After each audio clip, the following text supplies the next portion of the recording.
Prince Fireflash and Prince Firefade, a Japanese story.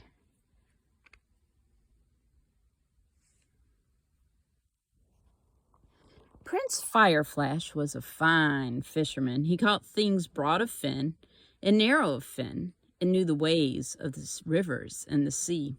His younger brother, Prince Firefade, was a skilled hunter. He caught things rough of hair and soft of hair and knew the ways of the woods and hills.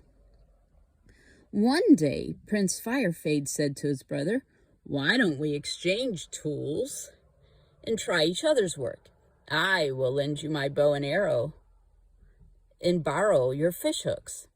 At first, Prince Fireflash was not too keen on this idea, but his brother kept asking until he agreed. So the next morning they exchanged tools and wished each other the best of luck.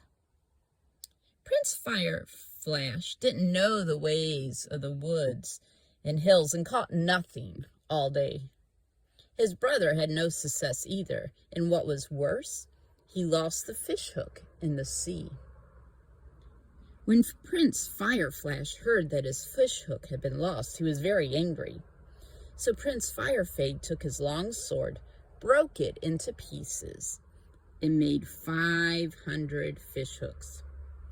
"Take these in exchange for the one I lost," he said.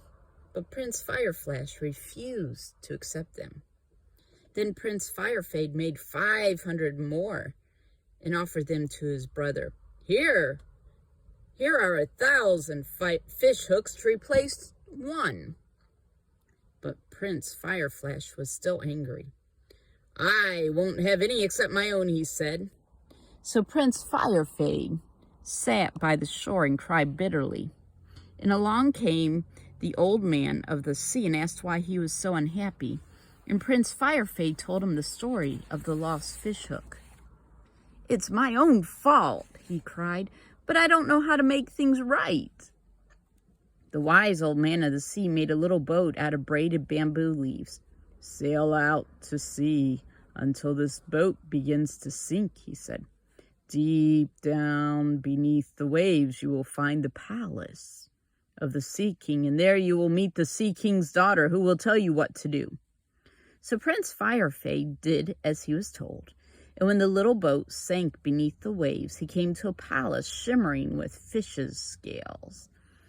In front of the palace, beside a well, was a cassia tree. Prince Firefade climbed out of the boat and hid himself in the tree. Before long, Princess Pearl, the Sea King's daughter, came to sit by the well, and at once Prince Firefade was fascinated by her strange, watery beauty. And when she saw his reflection in the well, she gasped and rushed away to tell her father that there was a handsome stranger in the tree. "Oh, this is Prince Firefade, the great hunter," said the Sea King, and he welcomed him with a fine banquet. Prince Firefade stayed and spent many days walking with the princess among the shifting green shadows and coral gardens of the palace, quite forgetting why he had come there.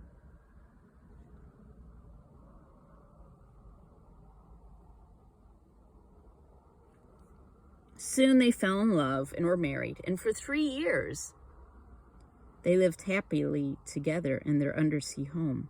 And then one day, Princess Pearl noticed a faraway look in her husband's eyes, and he told her how he had lost his brother's fish hook and wished he could return it.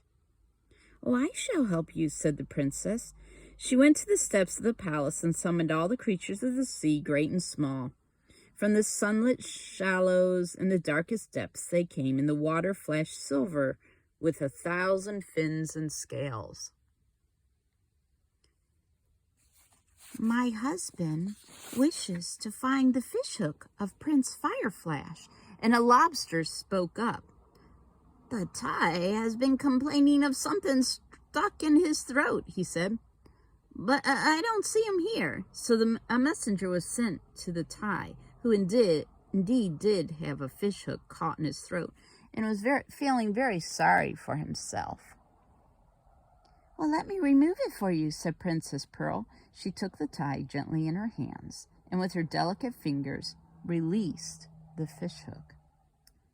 "That is the one!" cried Prince Firefade joyfully. "Now I must return it to my brother."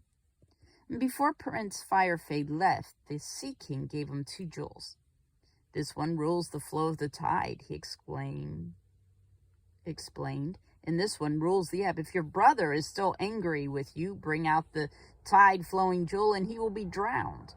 If he asks your forgiveness, bring out the tide-ebbing jewel and he will be saved."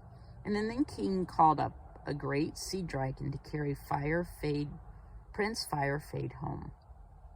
When Prince Firefade reached the shore, he saw his brother nearby and hurried to return the fishhook.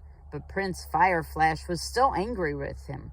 So Prince Firefade brought out the tide-flowing jewel, and at once his brother found the sea rising in a great turmoil around him. "Save me, brother," cried Prince Fireflash, afraid he would drown. "I was wrong not to forgive you." Prince Firefade brought out the tide-ebbing jewel, and the sea subsided. At last, the 2 brothers were happily reunited. Then Prince Firefade built a house, thatched with cormorant feathers, and Princess Pearl came to him bringing the happy news that she would soon bear him a child.